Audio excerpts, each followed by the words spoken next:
এটি হচ্ছে দুনিয়ার সবচেয়ে বড় বাঁধ। এই বাঁধ এতই বড় যে এটি পৃথিবীর ঘূর্ণন গতিকে কিছুটা ধীর করে দিয়েছে। এর ফলে দিনের দৈর্ঘ্য বেড়ে গেছে 0.06 মাইক্রোসেকেন্ড। এমনকি শোনা যায় এই বাঁধের কারণে আশেপাশের এলাকায় ভূমিকম্পের পরিমাণও বৃদ্ধি পেয়েছে। বাঁধটির নাম থ্রি গর্জেস ড্যাম। তিব্বতের তাঙ্গুলা পর্বতমালার বরফ গলা পানি থেকে জন্ম নিয়েছে চীনের তথা এশিয়ার সবচেয়ে বড় নদী। পশ্চিমারা একে ইয়াংসি নামে ডাকে, যার অর্থ সমুদ্রের সন্তান। নীল নদ ও অ্যামাজন নদীর পর এটি বিশ্বের তৃতীয় দীর্ঘতম নদী। যে কোনো দেশের মধ্য দিয়ে পাড়ি দেওয়া সবচেয়ে বড় নদীও এটি। ইয়াংসি নদীটি চীনের 10টি প্রদেশ পাড়ি দিয়েছে। উঁচু মালভূমি থেকে শুরু করে নিম্নভূমি দিয়েও প্রবাহিত হয়েছে এটি। তবে 3/4 পাহাড়ি অঞ্চল। কিছু কিছু অঞ্চলে রয়েছে গভীর উপত্যকা, গিরিখাত ও গিরিসংকট। নদীর মাঝামাঝি অংশে আছে 3 গিরিসংকট, কিউট্যাং, উ এবং শিলিংশিয়া।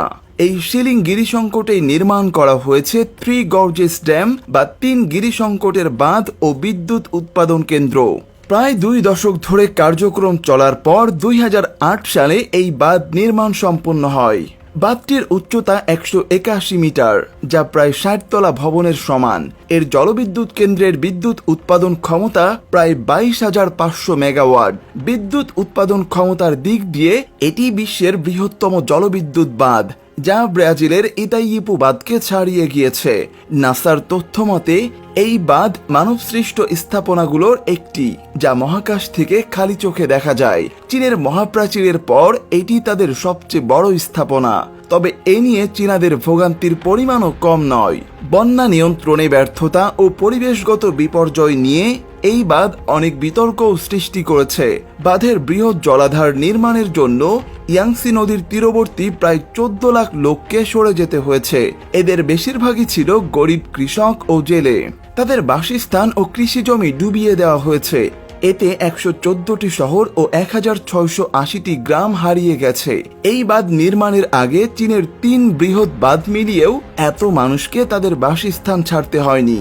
পরিবেশের উপর এই বাঁধের বিরূপ প্রভাব নিয়েও সমালোচনা হয়। বাঁধের ফলে যে কৃত্রিম জলাধার তৈরি করা হয়েছে তার পানি ধারণ ক্ষমতা প্রায় 39.3 ঘন কিলোমিটার, যার ভর 39 ট্রিলিয়ন কিলোগ্রামেরও বেশি।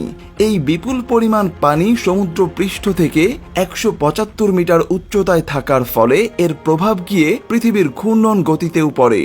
জলাধার নির্মাণের পর সেখানে ভূমিকম্পও বেড়ে গেছে। জলাধার নির্মাণের পরবর্তী 6 বছরে সেখানে ভূমিকম্প হয়েছে 3429 বার। এই বাঁধের কারণে চীনের প্রত্নতাত্ত্বিক নিদর্শনগুলোও হারিয়ে গেছে।